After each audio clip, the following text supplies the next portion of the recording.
اعوذ باللہ من الشیطان الرجیم بسم اللہ الرحمن الرحیم الحمد للہ رب العالمین بارئ الخلائق اجمعین ثم الصلاة والسلام علی اشرف الانبیاء والمرسلین وشفیع المذنبین وحبیب الہ العالمین ابی القاسم محمد اللہم صلی علی محمد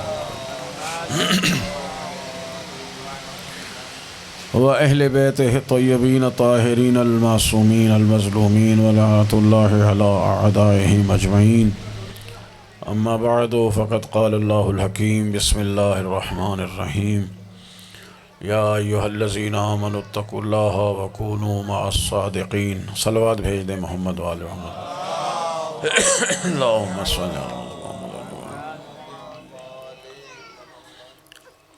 صلوات ہمیشہ بلند آواز سے پڑھنی چاہیے، بلند آواز سے صلوات پڑھیں۔ اللہ صلی علی محمد۔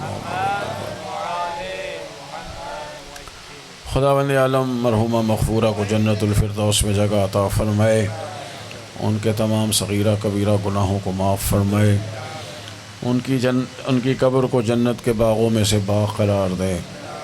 تمام حاضرین اور میرے مرحومین کو بھی اللہ تعالیٰ جنت الفردوس میں جگہ عطا فرمائے۔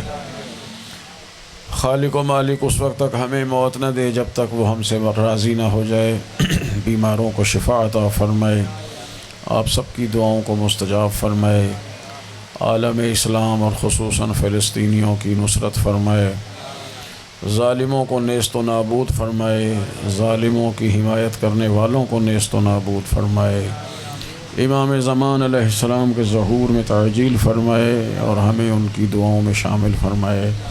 بلند تر صلوات بھیج دیں اللہ۔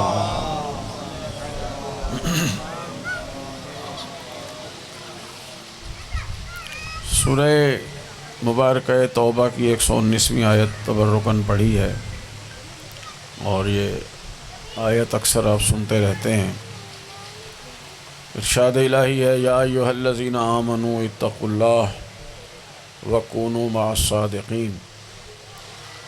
اے صاحبین ایمان، اے ایمان لانے والو، اللہ سے ڈرو، اللہ کا تقوی اختیار کرو اور ہمیشہ سچوں کے ساتھ رہو۔ ایک صلوات بھیج دیں۔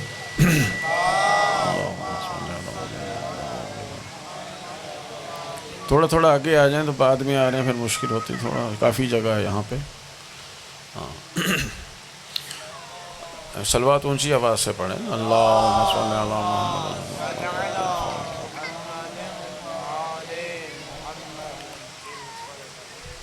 ارشاد صاحبان ایمان سے ہے کہ یا ایھا الذین آمنوا، اے ایمان والو، اے ایمان لانے والو، اے مومنو۔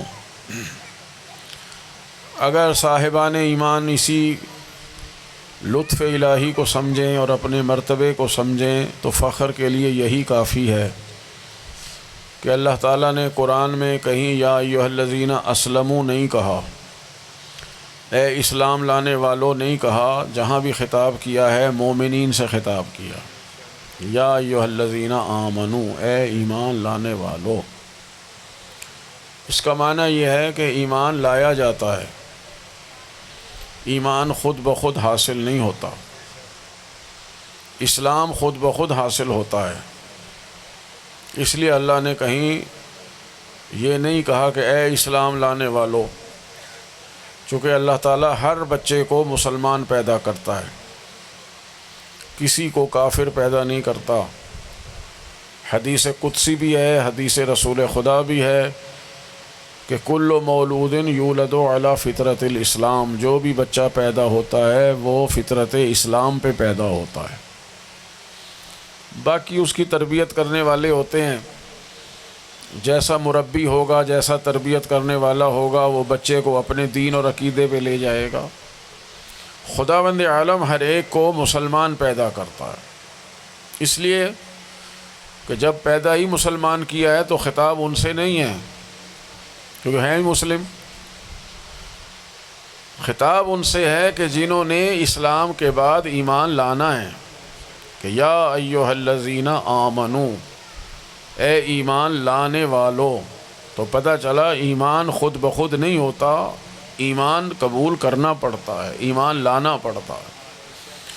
مسلمان تو اللہ نے پیدا کر ہی دیا ہے، اور اگر ہم مسلمانوں کے گھروں میں پیدا ہو گئے تو بالغ ہونے کے بعد بھی مسلمان ہیں۔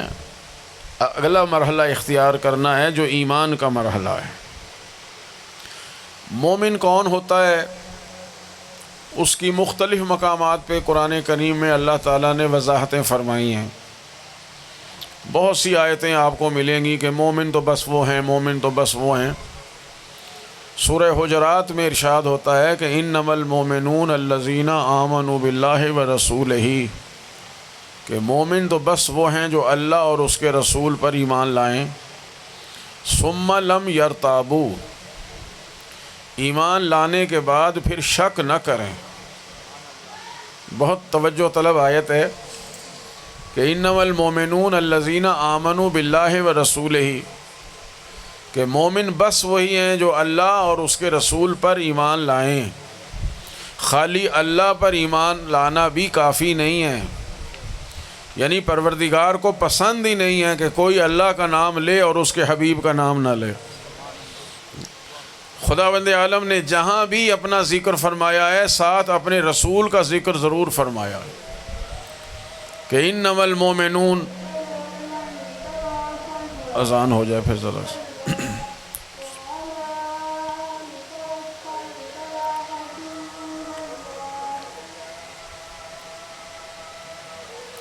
صلی اللہ علیہ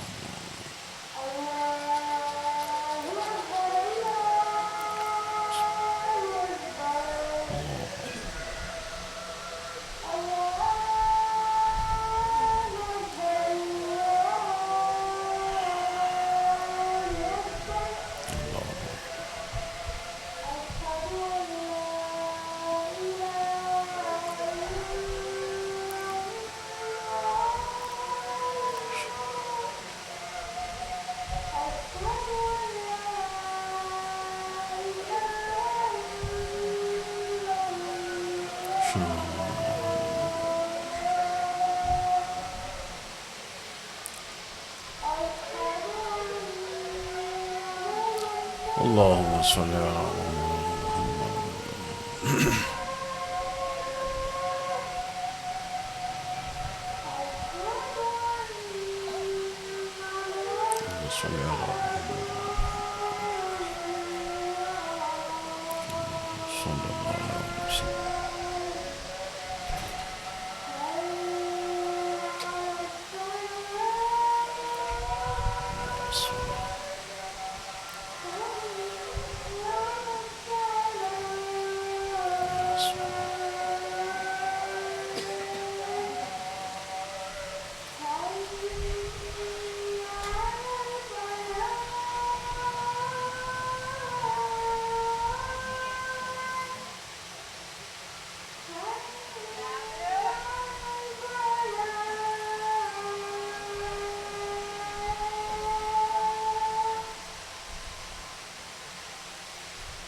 صلوات بھیج دے محمد و آل محمد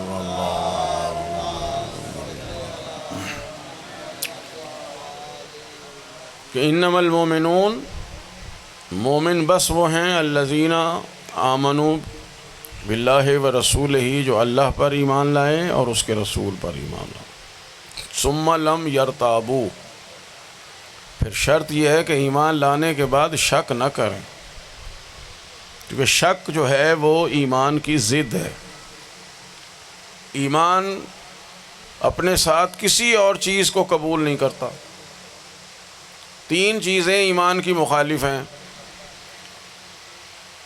شک ہو، گمان ہو، وہم ہو۔ شک آئے تو بھی ایمان نہیں رہتا، وہم پیدا ہو جائے تو بھی ایمان حاصل نہیں ہوتا، ظن و گمان پیدا ہو جائے تو ایمان نہیں آتا۔ ایمان اپنے ساتھ کسی اور چیز کو قبول کرتا ہی نہیں۔ جہاں بال برابر بھی خدا اور رسول کے بارے میں شک پیدا ہوگا تو وہاں ایمان رخصت ہو جائے گا۔ انما المومنون الذین آمنوا باللہ ورسولہ، مومن فقط وہ ہیں جو اللہ اور رسول پر ایمان لائیں، 100% یقین ہو ذات الہی پر اور ذات ختمی مرتبت حضرت محمد مصطفیٰ صلی اللہ علیہ وآلہ وسلم پر۔ ثم لم یرتابوا، پھر شک پیدا نہ کریں۔ جہاں شک آئے گا نا، ذرا سا بھی شک آئے گا، ایمان رخصت ہو جائے گا، کیونکہ شک دل کی بیماری ہے۔ ایمان بھی دل میں ہوتا ہے، شک بھی دل میں پیدا ہوتا ہے۔ تو اللہ نے فرماتا ہے کہ ہم نے ایک دل کو دو چیزوں کے لیے نہیں بنایا، یا دل میں ایمان ہوگا یا شک ہوگا۔ اگر ایمان ہے تو اس کا مطلب یہ کہ شک نہیں ہونا چاہیے، اور اگر شک پیدا ہو رہا ہے تو ایمان نہیں ہے۔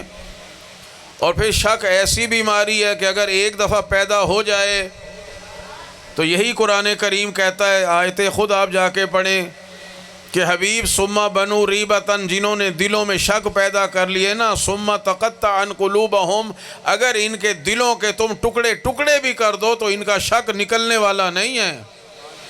یعنی شک ایسی بیماری ہے کہ اگر دل میں ایک دفعہ شک خدا یا رسول کے بارے میں پیدا ہو گیا تو پھر یہ شک مرتے مرتے ختم نہیں ہو سکتا۔ اور اگر کوئی شک کا اظہار بھی کر دے اور کہہ دے شک تو پڑا ہی کرتا تھا مگر جتنا شک آج پڑا ہے، تو پھر معاف کیجئے، آیت قرآنی کہہ رہی ہے جہاں شک آئے گا وہاں ایمان رخصت ہو جائے گا۔ ثم لم یرتابوا، پھر شک پیدا نہ کرے۔ اور پھر خداوند عالم فرماتا ہے وَجَاهَدُوا بِأَمْوَالِهِمْ وَأَنفُسَهُمْ، وہ پھر خدا کی راہ میں جہاد بھی کرے، اپنے جان سے اپنے مال سے جہاد بھی کرے۔ اولئک هم الصادقون، اگر ایمان میں سچے دیکھنے ہوں تو یہ لوگ سچے ہوں گے، یعنی دعوی ایمان میں یہ سچے ہوں گے جنہوں نے ایمان اختیار کیا اور پھر زندگی بھر کبھی شک نہیں کیا، اور اپنے مال سے بھی راہ خدا میں جہاد کر رہے ہیں اور اپنی جان سے بھی راہ خدا میں جہاد کر رہے ہیں۔ اب ظاہر ہے کہ جہاد کا مفہوم بھی پھر مختلف ہوتا ہے، ہر جگہ جہاد کا معنی بندوقیں لے کے لڑنے چلے جانا نہیں ہوتا، سب سے پہلے جہاد اپنے نفس کے ساتھ ہوتا ہے، لہذا وہاں بے انفسہم کا لفظ آیا کہ اپنے نفسوں کے ساتھ جہاد کرتے ہیں، کہ اگر پہلے اپنی اصلاح کی ضرورت ہے تو پہلے اپنی اصلاح کرے۔ اور عزیزان محترم، انسان کو اللہ تعالیٰ نے دنیا میں بھیجا اسی لیے کہ اپنی اصلاح کرے، تاکہ وہ جو مقام آخرت انسان کے لیے بنایا ہے اس مقام آخرت میں، اس جنت الفردوس میں، اس مقام اعلیٰ میں داخل ہونے کے لائق بن جائے، کہ اپنے جہاد بالنفس کرے، انسان اپنی غلطیوں کی اصلاح کرے۔ ہم سب مبتلا ہیں، لیکن در حقیقت اللہ نے ہمیں یہاں غلطیاں کرنے کے لیے بھیجا نہیں ہے۔ اگر انسان اپنے مقام کو سمجھے اور اپنے خالق کو سمجھے کہ کتنا بڑا قادر ہے ہمارا خدا، اس کی قدرت کا کون اندازہ لگا سکتا ہے؟ اس نے اتنی مخلوقات خلق کی ہیں، اتنی مخلوقات خلق کی ہیں جن کا کوئی اندازہ نہیں ہے، اور ان میں سب سے ممتاز بنایا انسان کو۔ خدا کی تخلیق دیکھیں، خدا کی قدرت دیکھیں۔ آج بھی میں ایک تحقیق پڑھ رہا تھا، مکھی کا دماغ، مکھی کا دماغ سوئی کی نوک سے بھی چھوٹا ہے۔ سوئی کی نوک دیکھی ہے آپ نے؟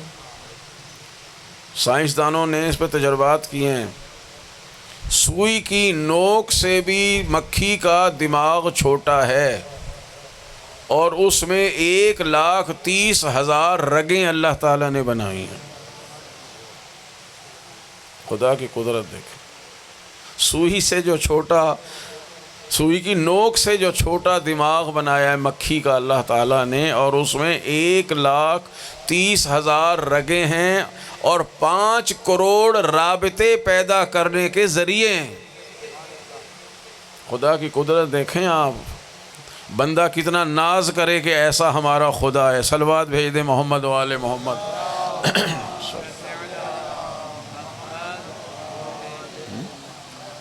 یہ تو سائنسدان آج ثابت کر رہے ہیں نا. اگر آپ نہج البلاغہ میں مولائے متقیان علی علیہ الصلوۃ والسلام کی تحقیق پڑھیں, صلی اللہ علیہ, نہیں جس کو صلوات آتی ہے وہ تو پڑھے نا بھائی, ڈر ڈر کے پڑھ کے آپ خام صلی اللہ. بعض لوگ ڈرتے ہیں صلوات پڑھنے سے کہ بھئی وہاں چوک میں کوئی سن نہ لے ہماری صلوات کی آواز کو, بلند آواز سے صلوات پڑھیں. اللہم صلی علی محمد. ہم محمد و آل محمد کی بارگاہ میں کیا نذرانہ پیش کر سکتے ہیں بتائیے؟ کیا ہے ہمارے پاس کہ ہم محمد و آل محمد علیہ السلام کی بارگاہ میں ہدیہ عقیدت کیا پیش کر سکتے ہیں سوائے صلوات کے؟ اور کوئی چیز نہیں. یہ وہ ہدیہ ہے جو اللہ تعالیٰ بھی بھیج رہا ہے, سارے ملائکہ کو بھی اسی کام پہ لگایا ہوا ہے. ان اللہ و ملائکتہ یصلون علی النبی. کتنی عظمت ہے صاحبان ایمان کے لیے کہ اللہ درود بھیج رہا ہے, رحمتیں نازل کر رہا ہے, ملائکہ رحمتیں لے کے آ رہے ہیں, اور ہمیں بھی شامل کیا. یا ایھا الذین آمنوا صلوا علیہ وسلموا تسلیما.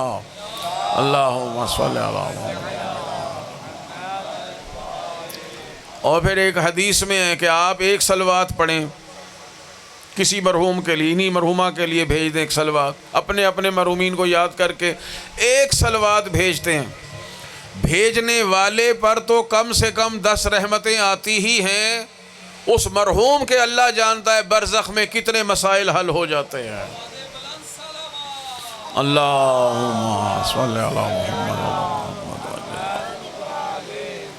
یہ صلوات بہت عظیم عبادت قرار دی گئی ہے ہمارے لیے. اس پر خود ہمارے لیے کتنی رحمتیں اور برکتیں ہیں اس کا کوئی اندازہ نہیں لگا سکتا. ایک اور صلوات بھیج دیں.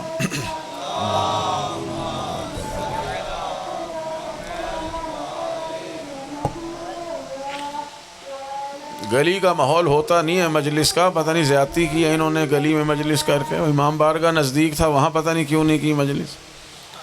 ہاں ایک پھر اور صلوات بھیج, اب اسی طرح ڈسٹربنس رہے گی. اللہم صلی علی محمد. تو اب دیکھیں ایک مکھی کا دماغ جو ایک ادنا سی مخلوق ہے, ہم ادنا سمجھ رہے ہیں, اللہ کی کوئی مخلوق ادنا نہیں ہے. حضرت موسیٰ علیہ السلام بیٹھے ہیں, انبیاء کی یہ باتیں ہمیں سمجھانے کے لیے ہوتی ہیں. ایک چیونٹی کبھی ادھر جا رہی ہے, کبھی ادھر جا رہی ہے, کبھی ادھر جا رہی ہے, کبھی ادھر جا رہی ہے. حضرت موسیٰ نے عرض کیا پروردگار اس چیونٹی کو بنانے کا تیرا مقصد کیا تھا, کیوں بنائی؟ اللہ تعالیٰ کی طرف ارشاد آیا موسیٰ یہ چیونٹی بھی میرے سے 7-8 دفعہ پوچھ چکی ہے یا اللہ تو نے موسیٰ کو کیوں بنایا ہے. خدا جانتا ہے کیا چیز کس حکمت کے تحت اللہ تعالیٰ نے بنائی ہے. منصور دوانقی نے امام جعفر صادق علیہ السلام کو ایک دفعہ اپنے دربار میں بلایا.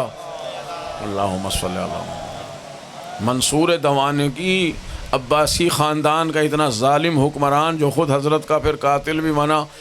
دربار میں جب مولا پہنچے تو ایک مکھی منصور کو تنگ کر رہی, کبھی ادھر بیٹھ جاتی ہے, کبھی ادھر بیٹھ جاتی ہے, وہ ادھر سے ہٹاتا ہے, ادھر آ جاتی ہے, ادھر سے ہٹاتا ہے, ادھر آ جاتی ہے. جیسے ہی حضرت تشریف لائے تو منصور نے کہا یا ابن رسول اللہ یہ بتائیے اللہ نے آخر اس بیکار سی چیونٹی اس کو مکھی کو خلق کیوں فرمایا؟ تو امام نے فرمایا اللہ نے مکھی کو اس لیے خلق کیا کہ تم جیسے ظالموں کو اس کے ذریعے ذلیل و خوار کرے. ہر شے کی تخلیق میں حکمت ہے.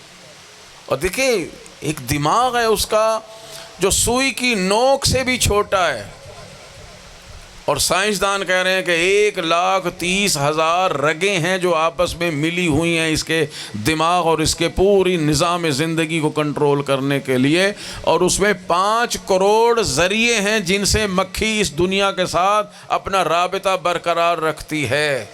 یہ وہ مکھی ہے جو انسان سے کہیں پستر ہے, اور انسان وہ مخلوق ہے جو اللہ کی اعلیٰ ترین مخلوق ہے. خدا جانے خدا نے انسانوں کو کیا کیا صلاحیتیں عطا فرمائی ہیں, اور وہ اس لیے نہیں دی ہیں کہ ہم ان چند روزہ دنیا کی زندگی میں اپنے آپ کو ضائع کر دیں. وہ سب صلاحیتیں اس لیے دی ہیں کہ انسان اپنے آپ کو عذاب الہی سے بچائے۔ سائنسدان کہتے ہیں یہ 1,30,000 رگیں اور 5 کروڑ رابطے مکھی کو صرف اس لیے عطا کیے کہ مکھی اپنے دشمن سے اپنے آپ کو بچائے۔ پڑھ لیں آج کی BBC کے تحقیقات میں، آج کے ہی اس میں پیج پہ آپ کو مل جائے گا کہ یہ اپنے آپ کو دشمن سے بچائے۔ ایک مکھی کو اپنے دشمن سے بچانے کے لیے، اس کا دشمن شیطان نہیں ہے، اس کا کوئی دشمن ہم جیسا ہی ہوگا مکھی مارنے والا۔ انسان کے کتنے دشمن ہیں، اور سب سے بڑا دشمن انسان کا شیطان ہے، جسے اللہ نے قرآن میں کہا انسان یہ تیرا دشمن، کھلا دشمن ہے شیطان، عدو مبین کہا گیا ہے۔ تو اللہ نے ہمیں اپنے اس سب سے بڑے دشمن شیطان سے بچنے کے لیے خدا جانے کتنے ذرائع عطا کیے ہوں گے اور کتنی صلاحیتیں عطا کی ہوں گے، مگر اس کے باوجود بھائی ہم سب شیطان کے ہر وقت نرغے کے اندر۔ کیوں؟ اس لیے کہ ہم نے اپنی تخلیق کا مقصد ہی نہیں سمجھا۔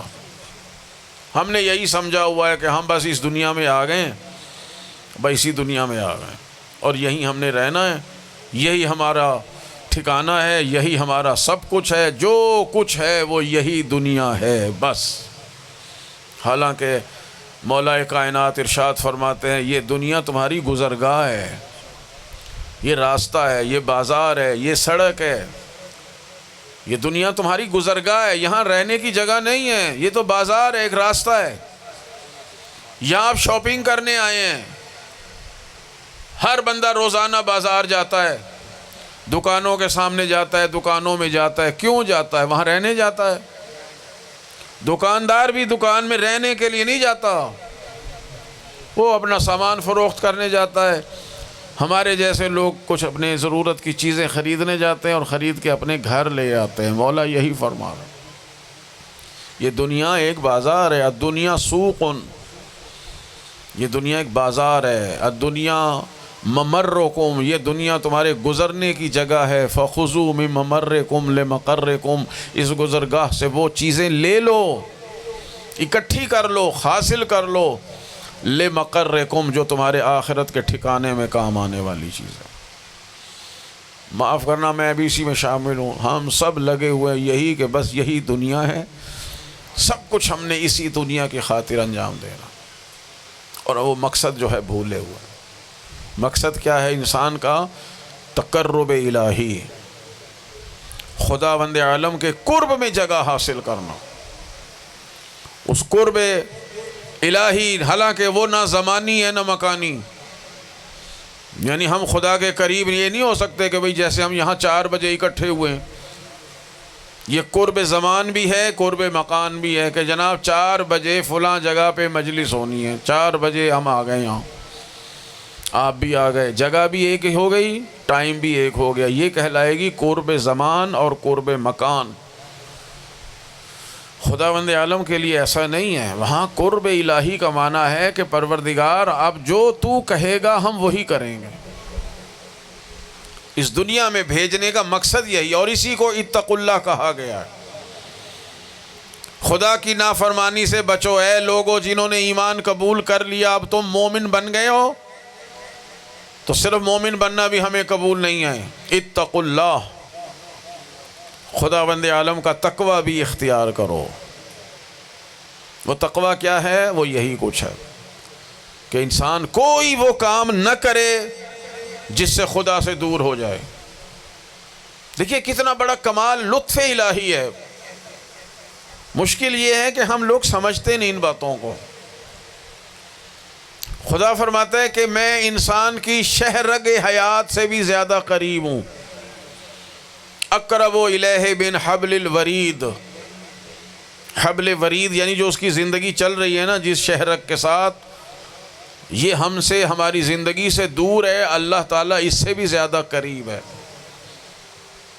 کون سمجھے اس بات کو کہ خدا شہرگ سے بھی زیادہ قریب ہے، یعنی ہماری زندگی اس کے کنٹرول میں ہے، وہ جب چاہے ہماری زندگی کا سوئچ آف کر دے، جتنی چاہے رسی دراز کر دے، اس کے اختیار میں ہماری زندگی، ہماری موت، ہمارا سب کچھ۔ وہ ہماری شہ رگ سے بھی زیادہ قریب ہے. یہ ہے اس کی رحمانیت. ہماری فکر میں بھی نہیں آتا کہ ہماری اگلی ضرورت کیا ہو سکتی ہے. ہم سوچ بھی نہیں سکتے کہ چند لمحوں کے بعد ہماری ضرورت کیا ہو سکتی ہے، مگر پروردگار جانتا ہے، اور وہ ہمارے سوچنے سے بھی پہلے ہماری تمام ضروریات کو پوری کر دیتا ہے. یہ ہے شہرگ حیات سے بھی زیادہ قریب. مگر ہم کتنے دور ہیں. وہ اتنا قریب، خالق ہو کے، قادر ہو کے، مالک و مختار ہو کے، بے نیاز ہو کے اسے ہماری کیا ضرورت ہے، مگر وہ اپنے بندے کے اتنے قریب ہے، اتنے قریب ہے. کہتا ہے زندگی سے بھی زیادہ قریب ہوں. اور جو بندہ قدم قدم پہ اپنے خالق کا محتاج ہے وہ اتنا دور ہے، اتنا دور ہے کہ اللہ کہتا ہے میں تم سے یہ عبادتیں کرا رہا ہوں، تم میرے قریب آ جاؤ. نماز پڑھو تو نیت کرو قربتاً اللہ، روزہ رکھو تو نیت کرو قربتاً اللہ، زکوٰۃ دو تو نیت کرو، حج کرو تو نیت کرو، جی مجلس میں آئے ہوں تو نیت کرو، جو قدم بھی اٹھاؤ قربتاً اللہ کی نیت کرو.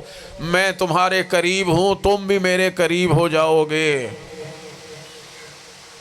حتیٰ کہ یہ بھائی پانی پی رہے ہیں اپنی ضرورت کے لیے، اگر یہ پانی بھی پئیں قربتاً اللہ، اللہ کہتا ہے اسی پانی پینے کو بھی میں عبادت شمار کر کے تمہیں ثواب عطا کر دوں گا. کتنا رحمان ہے خدا. ایک صلوات بھیج دے محمد و آل محمد صلی اللہ محمد. نہیں، خداوند عالم چاہتا ہے یہ میرا بندہ میرے قریب آ جائے. یہ بہت دور نکل گیا ہے، یہ دنیا میں اتنا مگن ہو گیا، اتنا مگن ہو گیا ہے کہ ہر نعمت میری استعمال کر رہا ہے مگر مجھے بھولا ہوا ہے. نعمتیں سب خدا کی ہیں. ان تعودوا نعمت اللہ لا تحصوها، کہ تم اگر اللہ کی نعمتوں کو شمار کرنے بیٹھو نہیں گن سکتے ہو، احصاء نہیں کر سکتے، ان کی گنتی ناممکن ہے. مگر جو مسلسل نعمتیں عطا کر رہا ہے، ہر نعمت پر شکر واجب ہوتا ہے. اور آپ سنتے رہتے ہیں یہ سانس سب سے بڑی نعمت ہے جس کی وجہ سے ہم آج یہاں پہ بیٹھے ہوئے ہیں. اور ہر سانس پہ شیخ سعدی فرماتے ہیں ہر سانس میں دو نعمتیں ہیں. سانس کا بدن کے اندر جانا بھی نعمت ہے، سانس کا باہر آنا بھی نعمت ہے. سانس اندر جاتا ہے ہماری زندگی آگے بڑھتی ہے، اور جب ہم سانس باہر نکالتے ہیں تو ایک اطمینان اور سکون حاصل ہوتا ہے. شیخ سعدی فرماتے ہیں زندگی کا آگے بڑھنا بھی نعمت ہے اور زندگی کا سکون حاصل ہونا بھی نعمت ہے. ہر سانس میں کم از کم اللہ نے دو نعمتیں رکھی ہیں اور ہر نعمت پر اس کا شکر واجب ہے. یعنی انسان کے پاس تو کچھ اور کرنے کا ٹائم ہی نہیں ہے، اس لیے کہ جب ہر سانس پہ دو شکر ادا کرے گا تو سوائے ذکر الہی کے اس کے پاس اور بچتا ہی کیا ہے. گھبرا تو نہیں رہے بھائی؟ یعنی انسان پیدا اسی لیے ہوا کہ ہر وقت اپنے خدا سے متصل رہے، اور اتصال الی الحق یہی ہے کہ ہر سانس پر خدا کا شکر ہم ادا کرتے رہیں. مگر ہم اتنے غافل ہیں کہ سانس کو ہم کچھ سمجھتے ہی نہیں ہیں. بڑی سے بڑی نعمت سمجھتے ہیں مادی نعمتوں کو، اس پر بھی ملتا ہے تو بندہ اتنا ہی غرور کرتا ہے جی یہ سب کچھ میں نے اپنی محنت سے کمایا ہے، میں سیلف میڈ ہوں، یہ میری محنت، یہ میری محنت. بالکل آپ کی محنت ہے بھائی، لیکن شکر اس کا ادا کرنا چاہیے جس نے اس محنت کا ہمیں صلاحیت اور لیاقت عطا فرمائی. اسی کو کہا گیا اتقوا اللہ، کہ خدا کی نافرمانی سے بچو. مومن ہو گئے ہو اتقوا اللہ، مومن ہونے کے بعد تقوی الہی اختیار کا، کہ انسان اپنے خدا کو ناراض نہ کرے، خدا کی نافرمانی سے بچے. اتقو کا معنی ہوتا ہے اپنے آپ کو بچانا. کس سے بچانا؟ ذات الہی سے نہیں. جسے امیر المومنین علیہ السلام نے فرمایا کہ اتقو معاصی، صلوات بھیج دے بلند آواز سے اللہم صلی اللہ علیہ وسلم. اتقوا معاصی اللہ، اپنے آپ کو اللہ کی معصیت سے بچانا ہے، خدا کی نافرمانی سے اور گناہوں سے بچانا ہے. میں نے عرض کیا انسان کے پاس ٹائم کہاں اتنا. اگر خدا نہ کرے ہم میں سے کسی کو، مجھے اب خدا نہ کرے اس لیے کہا ہے کہ اگر پتہ لگ گیا تو بچنا کچھ نہیں ہے۔ اگر ابھی علم ہو جائے کہ میں نے ایک آدھے منٹ کے بعد یا ایک گھنٹے کے بعد یا ایک دن کے بعد مر جانا، تو مجھے بتائیے کوئی اور کام کر سکیں گے ہم؟ جی، موت سے لا علمی بھی ایک نعمت ہے، اسی لیے اللہ تعالیٰ نے ہمارے موت کے وقت کو ہم سے مخفی رکھا ہے۔ پیدا ہونے کا وقت پتہ چلایا جا سکتا ہے، ڈاکٹر لوگ بتا دیں گے بھئی اس خاتون کے ہاں یہ بچہ اس تاریخ کو پیدا ہوگا، اور عموماً وہ تاریخ درست ہوتی ہے۔ دنیا میں آنے کی تاریخ بتائی جا سکتی ہے، لیکن کوئی ایسا حکیم اور ڈاکٹر پیدا نہیں ہوا جو کسی کے دنیا سے جانے کی تاریخ بتا سکے۔ اگر کسی طریقے سے ہمیں پتہ چل جائے کہ ہم نے اس ڈیٹ پہ یا اس وقت پہ مر جانا ہے تو کوئی اور کام کر سکیں گے؟ اس لیے کہ موت کا خوف طاری ہو جائے۔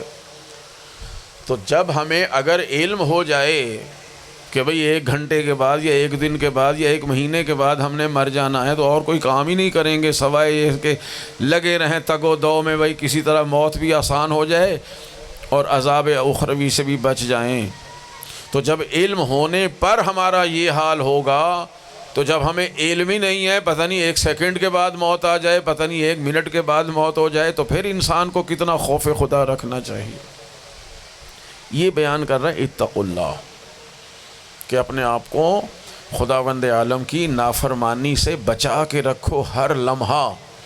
یہ نہیں ہے کہ یا اللہ میں ذرا یہ ایک گھنٹہ گناہ کر لوں پھر 2 گھنٹے تیری عبادت کروں، پتہ نہیں وہ 1 گھنٹہ جو آئے گا گناہوں میں مبتلا اسی میں ہماری موت واقع ہو جائے اور پھر توبہ کرنے کی توفیق ہی نہ ہو، مہلت ہی نہ ملے۔ اتقوا اللہ کا معنی یہی کہ ہر لمحہ جو گزر رہا ہے خدا کی فرما برداری میں گزرے، نافرمانی میں نہ گزرے۔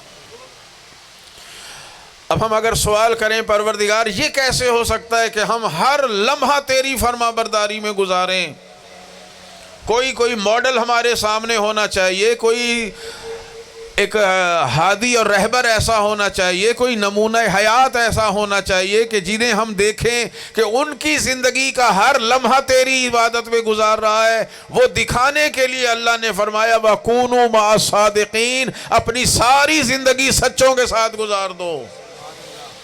جب سچوں کو دیکھو گے تو پتہ چلے گا کہ یہ صادقین جنہیں میں اللہ ہو کر صادقین کہہ رہا ہوں، یقیناً انہوں نے اتنی صادقانہ زندگی گزاری ہے کہ ان کی زندگی میں کہیں نافرمانی الہی نظر نہیں آئے گی، زندگی کے ہر لمحے میں خدا کی فرما برداری نظر آئے گی۔ پروردگار پھر وہ صادقین بھی ہمیں دکھا کہ وہ سچے تیرے بندے ہیں کون، جن کی پوری زندگی تیری اطاعت میں بسر ہو گئی اور کہیں تیری نافرمانی نظر میں نہیں آتی۔ تو یقیناً جواب آئے گا اگر وہ صادقین دیکھنے ہیں تو پھر مباہلہ کے میدان میں آ کر دیکھو، میرا نبی جھوٹوں کے مقابلے میں جنہیں لے کر جا رہا ہے وہی صادقین لشکر کہلائے گا اور وہی میرے صادقین بندے ہوں گے۔ اللہم صلی علی محمد۔ خداوند عالم نے ہر شے واضح کر دی عزیزان محترم، ہر ایک کا اپنا مقام ہے، ہر ایک کا اپنا سٹیٹس ہے، ہر ایک کی اپنی عزت اور اپنا احترام ہے، مگر جو ذات الہی کے نزدیک ہستیاں اور مقام محمد و آل محمد علیہ السلام کا ہے، وہ دنیا میں معاف کرنا کسی اور کا نہیں، ہر ایک کی اپنی عزت ہے۔ میں عرض کر رہا ہوں بار بار، مباہلہ کے میدان میں جانا سب سے بڑی عظمت ہے۔ تلوار چلانے والا میدان، تیر چلانے والا میدان، اسلحہ چلانے والا میدان ایسا ہوتا ہے جہاں ہر بندہ جا سکتا ہے۔ ابھی خدا نہ کرے اعلان ہو جائے کہ جی دشمن نے حملہ کر دیا ہے، سارے بندے بارڈر پر پہنچے، تو اپنا ملک بچانے کے لیے جانا پڑے گا، چاہے ہم لڑ سکیں نہ لڑ سکیں۔ چلو فوجیوں کو پانی پلائیں گے، کوئی زخمیوں کا علاج کرے گا، کوئی زخمیوں کو اٹھا کے لائے گا، جی ہر بندے پہ لازم ہو جاتا ہے۔ اس لیے کہ جہاں اسلحے سے لڑا جاتا ہے، جہاں دنیا کی مادی چیزوں سے لڑنا پڑتا ہے، وہاں جو بھی مادی چیزوں سے لڑ سکتا ہے، مقابلہ کر سکتا ہے، اس پر جانا کبھی واجب عینی ہو جاتا ہے، کبھی واجب کفائی ہو جاتا ہے۔ لیکن جہاں کردار سے لڑنا آ جائے، جہاں یہ ہو کہ بھئی وہ صاحب کردار جائیں گے جن کا کردار ایسا مثالی ہو کہ دشمن ان کے کردار کو دیکھ کے ہی شکست کھا جائے. وہاں ہر بندہ نہیں جا سکتا، وہاں اس کردار کے حامل لوگ جائیں گے جن کے کردار پر صاحب کردار کو ناز ہوگا. اور پھر میدان بھی ایسا جہاں خدا کہہ رہا ہے جو بھی جھوٹا ہوگا اس پر قیامت تک کے لیے خدا کی لعنت نازل ہو جائے گی. ثم نبتہل، وہاں مباہلہ ہونا ہے، وہاں کوئی مال غنیمت نہیں ملنا، وہاں تیر تلوار نہیں چلانے، وہاں کوئی لاشیں نہیں گرانی. ثم نبتہل، وہاں مباہلہ ہوگا. اور مباہلے کے لیے کس کو لانا ہے؟ کہو تم اپنے بیٹوں کو لاؤ، ہم اپنے بیٹوں کو لائیں. آیت مباہلہ تو بچے بچے کو یاد ہے. عیسائی جو آ رہے ہیں اپنا دین لے کر حضرت عیسیٰ کو اللہ کا بیٹا بنوانے کے لیے آ رہے ہیں، اور حضور نے قرآن سنایا، آیتیں سنائی، عقلی استدلال کیا، وہ مان کے نہیں دے رہے. 3 دن یا بعض روایات میں ہے کہ 10 دن تک سرکار دو عالم ان کے ساتھ علمی مناظرے کرتے رہے، وہ مان کے ہی نہیں دے رہے. وہ کہہ رہے نہیں عیسیٰ اللہ کا بیٹا، عیسیٰ اللہ کا بیٹا، عیسیٰ کا اللہ بیٹا. حضور کہہ رہے ہیں بھائی وہ اللہ کا بندہ ہے. اللہ تو لم یلد ولم یولد ہے، اس کی نہ اولاد ہے، نہ اس کے والدین ہیں، نہ اس کی کوئی برابری کر سکتا ہے. وہ اڑے ہوئے ہیں کہ نہیں. ان کا اچھا کیوں مان رہے ہو عیسیٰ کو اللہ کا بیٹا؟ کہ جی ان کے والد نہیں ہیں. ماں ہے؟ ہاں ماں تو ہے، ابا نہیں ہے. تو کہ آدم کو مانو پھر. اگر یہ دلیل کہ چونکہ عیسیٰ کے والد نہیں ہیں تو وہ اللہ کا بیٹا ہیں، تو جناب آدم علیہ السلام کی تو نہ امی ہیں نہ ابو ہیں. پہلے آدم کو مانو اللہ کا بیٹا. ان کا نہیں آدم کو نہیں، ہم عیسیٰ کو مانیں. فوراً آئے تھے انہیں کہو کل تم اپنے بیٹوں کو لاؤ، ہم اپنے بیٹوں کو لائیں گے. تم اپنی عورتوں کو لاؤ، ہم اپنی نساء کو لائیں گے. تم اپنے نفسوں کو لاؤ، میں اسے لاؤں گا جو میرا نفس ہوگا. ثم نبتہل، پھر مباہلہ کریں گے. مباہلہ لڑائی نہیں ہے، قرآن نے وضاحت کر دی. مباہلہ جنگ نہیں ہے. فَنَجْعَلْ لَعْنَةَ اللَّهِ عَلَى الْكَاذِبِينَ، وہاں جھوٹوں پر اللہ کی لعنت کی دعا کریں گے کہ پروردگار جو ہم میں سے جھوٹا ہے. اب یہاں مباہلہ میں وہ ہستیاں جائیں گی جنہیں اتنا یقین ہو کہ ہم اتنے سچے ہیں جتنے محمد مصطفیٰ سچے ہیں. چونکہ مرکزی حیثیت تو سرکار دو عالم کی ہے. سب سے پہلے تو ہمارے نبی نے اپنے آپ کو صادق منوایا ہے. پیدا ہوتے عیسیٰ کہہ سکتے ہیں میں نبی ہوں، ہمارے نبی نے نہیں فرمایا. حالانکہ پیغمبر کب نبی بنے؟ کنت نبیا و آدم بین الماء والطین، یہ آدم کے بننے سے پہلے نبی بن چکے تھے. لیکن سرکار دو عالم نے 40 سال کافروں مشرکوں سے پہلے اپنے آپ کو صادق اور امین منوایا. تو اب اسی صداقت والے جائیں گے جیسے پیغمبر صادق اور امین ہیں، سچے ہیں.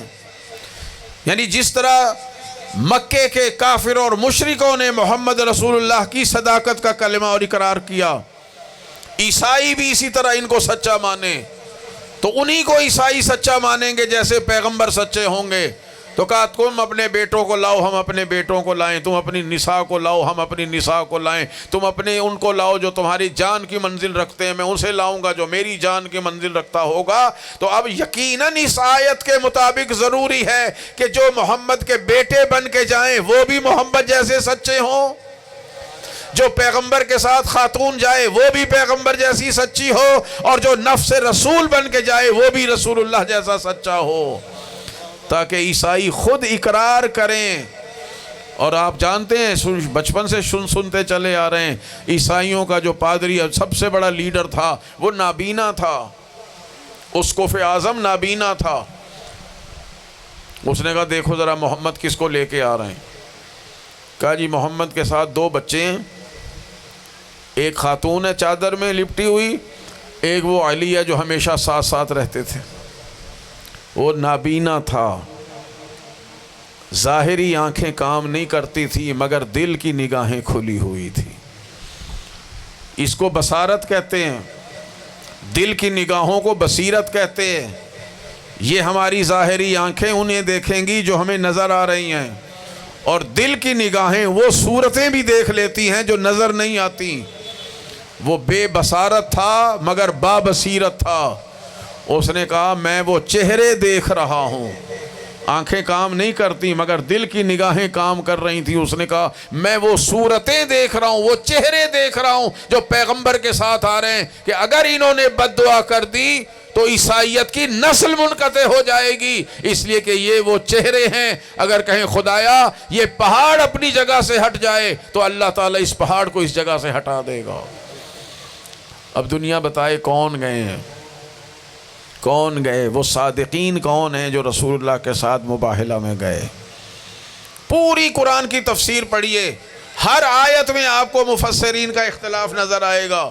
اس آیت میں کون ہے, اس آیت کا مصداق کون ہے, یہاں کون ہے, وہاں کون ہے, ہر ایک میں اختلاف. علمی اختلاف ہے, ہونا چاہیے, ہوتا ہے, لیکن اس آیت میں کسی مفسر نے اختلاف نہیں کیا کہ بیٹوں کو بنا کر جو محمد مصطفیٰ لے کے گئے وہ حسن اور حسین کو ساتھ لے کر گئے. نساء کی منزل پر ایک جناب فاطمۃ الزہرا سلام اللہ علیہا کو لے کر گئے, اور نفس رسول کی منزل پر مولا کائنات علی ابن ابی طالب کو لے کر گئے. یعنی خداوند عالم نے مباہلہ کے میدان میں ان ہستیوں کو لا کر, مباہلہ والے دن ہی آیت تطہیر بھی آئی ہے. یہ جو آپ حدیث قصہ سنتے ہیں, پڑھتے ہیں, پنجتن پاک کا جو عقیدہ آیا کہ چادر میں لیا حضور نے انہی 4 ہستیوں کو, امام حسن حسین کو لیا, جناب امیر المومنین کو لیا, فاطمہ زہرا کو لیا, اور کہا اللہم ان ہؤلاء اہل بیتی, پروردگار یہی ہیں میرے اہل بیت. اور پھر وہ آیت آئی انما یرید اللہ لیذھب عنکم الرجس اہل البیت ویطہرکم تطہیرا. یہ بھی مباہلہ والے دن کی ہے کہ یہی وہ ہستیاں ہیں کہ اللہ کے رسول نے فرمایا کہ یہی میرے اہل بیت ہیں, وحامتی وخاصتی, یہی میرے حمایتی ہیں, یہی میرے خاص الخاص ہیں, بس یہی میرے اہل بیت ہیں. تو کوئی کہہ سکتا ہے جی گھر کے اندر کی بات تھی, حجرے میں تھے, اوپر چادر بھی ڈالی ہوئی تھی, ہم تو باہر کھڑے ہوئے لوگ ہیں, ہمیں کیا پتہ اندر رسول اللہ نے چادر کے نیچے کس کس کو لیا. مفسرین نے بھی اختلاف کیا, مگر تھوڑی دیر کے بعد انہی ہستیوں کو میدان میں لا کر میرے نبی نے دکھا دیا کہ وہی 4 ہستیاں میرے ساتھ جو چادر تطہیر میں اندر تھیں, وہی میرے ساتھ 4 ہستیاں میدان مباہلہ میں آ رہی ہیں. کوئی میرے بیٹے بن کے آ رہے ہیں, کوئی میری نساء بن کے آ رہی ہے, کوئی میرا نفس بن کے آ رہا ہے. دیکھ لو, یہ گھر کے اندر بھی سچے ہیں, یہ میدان میں آ کے بھی سچے ہیں. کونوا مع الصادقین, اللہ کہہ رہا ہے ان کے ساتھ اپنی زندگیاں گزارو. ان کی زندگی میں اگر نعوذ باللہ بال برابر بھی کہیں کمی ہوتی تو معیار صداقت پر پورے نہ اترتے, اور جب صداقت کے معیار پر پورے نہ اترتے تو پھر محمد مصطفیٰ جیسے صادق نہ ہوتے, اور صادق نہ ہوتے تو میدان مباہلہ میں نہ آتے. خدا نے دکھایا ان ہستیوں کے ساتھ رہو. کیوں؟ یہ وہ ہستیاں جو ایک لمحہ بھی مجھے ناراض نہیں کرتی. یہی ہستیاں ہیں جن کا ذکر سورہ حمد میں ہے کہ یہ غیر المغضوب علیہم ہیں, اور یہی والضالین ہیں. یہ نہ کبھی گمراہ ہونے والے ہیں, نہ کبھی اللہ تعالیٰ ان سے ناراض ہوتا ہے. ان کی زندگیوں سے اگر تمہاری زندگی وابستہ رہی تو پھر تم متقی بھی ہو, تمہاری زندگی خدا کی نافرمانی سے بچے بھی رہے گی, اور پھر جب ان کے متصل ہو جاؤ گے تو جہاں یہ ہستیاں جائیں گی تم بھی وہیں پہنچو گے. اور یہی وہ حدیث ہے کہ میں تم میں 2 برابر کی چیزیں چھوڑ کر جا رہا ہوں, ایک اللہ کی قرآن کتاب چھوڑ کے جا رہا ہوں, اور ایک اپنی اطرت اپنی اہل بیت کو چھوڑ کر. ما ان تمسکتم بہما لن تضلوا بعدی ابدا, اگر ان کے ساتھ متصل رہو گے تو میرے بعد کبھی گمراہ نہیں ہو سکتا. بس عزیزان محترم, تمام مسلمانوں کے دلوں میں اللہ تعالیٰ نے انہی کی محبت کو واجب اور لازم قرار دیا. آیت مودت گواہ ہے. کس لیے کہ محبت اور مودت انسان کو محبوب کے دروازے پر کھینچ کے لے آتی ہے. ان سے مودت رکھو گے, ان سے محبت رکھو گے, ان کی زندگیوں کو اپنے لیے ماڈل بنائیں گے تو ہمیشہ گناہوں سے بچے رہیں گے, اور جب گناہوں سے بچے رہیں گے یہی سردار جنت ہے, یہی جنت کو تقسیم کرنے والے ہیں. انہی میں بی بی ہے جو عورتوں جنتی عورتوں کی سردار ہے, انہی میں وہ شہزادے ہیں جو جوانان جنت کے سردار ہیں, انہی میں وہ ہستی ہے جو جنت کو تقسیم کرنے والے ہیں, اور یہی وہ ہستیاں ہیں جو دین الہی کو بچانے والے ہیں. کربلا کے میدان میں دین کو بچانے کوئی اور نہیں آیا, یہی ہستیاں ہیں. یہی خاندان ہے جس نے ہر قسم کی قربانی کو دے کے دین خدا کو بچایا۔ بس 2 جملے عرض کرنے۔ ہمارا کوئی فوت ہو جاتا ہے، ہم مرنے والے کا نام بھی نہیں لیتے، جانتے بھی نہیں اکثر کہ مرحوم یا مرحومہ کا نام کیا تھا۔ ذکر اہل بیت کا ہوتا ہے، اس لیے کہ ہماری خوشیاں بھی اہل بیت سے وابستہ ہیں، اور ہمارے غم اور دکھ درد بھی اہل بیت سے وابستہ، اور یہی محبت اور مودت کا نتیجہ ہوتا ہے کہ انسان اپنے غم بھول جاتا ہے۔ میں عرض کیا کرتا ہوں، کسی کی فوتگی کتنے بڑے دکھ درد کی منزل ہوتی ہے۔ زین صاحب کی والدہ فوت ہوئیں، ان کی زوجہ مرحومہ تھیں، کسی کی بہن ہوں گی، کسی کی بیٹی ہوں گی، کسی کا بھائی فوت ہو جاتا ہے، کسی کا جوان بچہ فوت ہو جاتا ہے۔ یہ رشتے وہ نہیں ہیں جس پہ انسان صبر کر سکتا ہو۔ رسماً ہم کہہ دیتے ہیں بھئی صبر کریں صبر کریں، مگر انسان کو صبر نہیں آتا۔ لیکن جب کربلا والوں پہ نظر جاتی ہے، ہائے ہمارے ایک مظلوم امام نے چند گھنٹوں میں اتنے جنازے اٹھائے، کچھ سوچ سکتا ہے انسان؟ ہمارے ہاں کوئی خدا نہ کرے فوتگی ہو جائے، بندے اللہ کا نام لینا بھول جاتے ہیں، نماز پڑھنا بھول جاتے ہیں کہ آج ہم اپنے مصیبت میں اور غم میں مبتلا ہیں، اسے نماز یاد نہیں رہتی۔ مگر ذرا تصور کریں، کربلا کا میدان، 3 دن کے بھوکے پیاسے، چند گھنٹوں میں ایک اکیلے حسین مظلوم نے کم سے کم 72 جنازے اٹھائے، اور ہر جنازہ اٹھا کر شکر کا سجدہ کر رہے ہیں۔ پروردگار تیرا شکر ہے کہ تو نے اس قربانی کے لیے بھی حسین ابن علی کا انتخاب کیا۔ کوئی سوچ سکتا ہے اتنا؟ سید الصابرین، صابر اسے نہیں کہتے کہ دل میں خامی نہ آئے، وہ تو پتھر دل ہے۔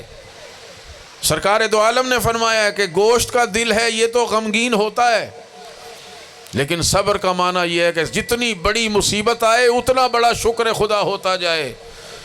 چند گھنٹوں میں پورے کربلا میں پورے روز عاشور جنگ نہیں ہوئی، آپ جانتے ہیں عصر کے ٹائم ختم ہو گئی۔ چند گھنٹوں میں سید الشہداء نے 1 2 نہیں، کم سے کم 72، اور ان 72 میں کیسے کیسے ہیں، کہیں اپنے نانا کے کسی صحابی کا جنازہ اٹھا رہے ہیں، کہیں بچپن کے دوست کا جنازہ اٹھا رہے ہیں، کسی مہمان کا جنازہ اٹھا رہے ہیں، کوئی تبھی تازہ مومن ہوا ہے حور جیسا شہید، اس کا اور اس کے بیٹے کا جنازہ اٹھا رہے ہیں، اور پھر کبھی اپنے بھانجوں کا، کبھی اپنے بھتیجوں کا، کبھی اپنے بھائیوں کا، اور کہیں اپنے 6 ماہ کے بچے کا، کبھی اپنے 18 سال کے جوان کا۔ کیا دل پایا ہے سید الشہداء نے، کیا مقام پایا ہے سید الشہداء نے۔ اور شمر جیسا قاتل راوی ہے، ابن زیاد کے دربار میں، یزید کے دربار میں اس نے گواہی دی کہ میں دیکھتا تھا جو جنازہ بھی حسین اٹھاتے تھے، جنازہ اٹھانے کے بعد اللہ تعالیٰ کے شکر کا سجدہ کرتے تھے کہ پروردگار تیرا شکر ہے، ان قربانیوں کے لیے تو نے ہمارا انتخاب کیا۔ میں عرض کیا کرتا ہوں وہ تو سید الشہداء ہیں، وہ تو امام ہیں، امام ابن امام ہیں، وہ تو نواسۂ رسول ہیں، لیکن ہم تو ہماری عقلیں حیران رہ جاتی ہیں جب ہم یہ دیکھتے ہیں کہ اسی صابر حسین کا ہاتھوں پر جنازہ اٹھا کے جب زینب نے خدا کا شکر ادا کیا کہ پروردگار تیرا شکر ہے کہ تو نے اس عظیم قربانی کے لیے زینب کے گھرانے کا انتخاب کیا ہے۔ اور پھر وہ قربانیاں جو جناب زینب نے دی ہیں، خدا گواہ امام حسین کی ساری قربانیاں چھپ جاتی، آج کوئی نام بھی نہ لیتا قاتلین حسین کا، اور امام کی شہادت کو ہی لوگ بھول جاتے۔ اگر جناب زینب کی قربانی نہ ہوتی کہ ان بیویوں نے بے مکنا و چادر ہاتھوں کو پسے گردن بندھوانا قبول کیا، بے پالان کے اونٹوں پر سفر قبول کیا، یزید اور ابن زیاد کے درباروں میں جا کے خطبے دینے برداشت کیے، بازاروں اور درباروں میں خطبے دیے، مگر اپنے بھائی کی مقصد شہادت کو واضح کیا اور اللہ تعالیٰ کے دین کو لوگوں تک پہنچایا کہ وہی لوگ جو کل تک حسین کو باغی کہہ رہے تھے، انہی کی زبان سے منوایا کہ میرا بھائی باغی نہیں، میرا حسین تو نمازی تھا، میرا بھائی کوئی خدا نہ خواستہ ترک اور دیلم کا خارجی نہیں تھا، بلکہ میرا بھائی تو نواسۂ پیغمبر تھا۔ پروردگار اس ذکر کو قبول فرما، جو کچھ کہا گیا تیری خوشنودی اور رضا کے لیے ہمیں اس پر عمل کرنے کی توفیق عنایت فرما، ہمیں حرام سے بچنے اور واجبات کو ادا کرنے کی توفیق عنایت فرما، ہمیں محمد و آل محمد علیہ السلام کے ساتھ پوری زندگی وابستہ رہنے کی توفیق عنایت فرما۔ پروردگار مرحومہ مغفورہ کی قبر کو جنت کے باغوں میں سے باغ قرار دے، ان کی مغفرت فرما، ان کے درجات کو بلند فرما، ان کے پسماندگان کو صبر جمیل اور اجر جزیل عطا فرما، تمام حاضرین اور میرے مرحومین کو بھی اعلیٰ علیین میں جگہ عطا فرما۔ ہمیں اس وقت تک موت نہ دے جب تک تو ہمیں معاف نہ فرما دے۔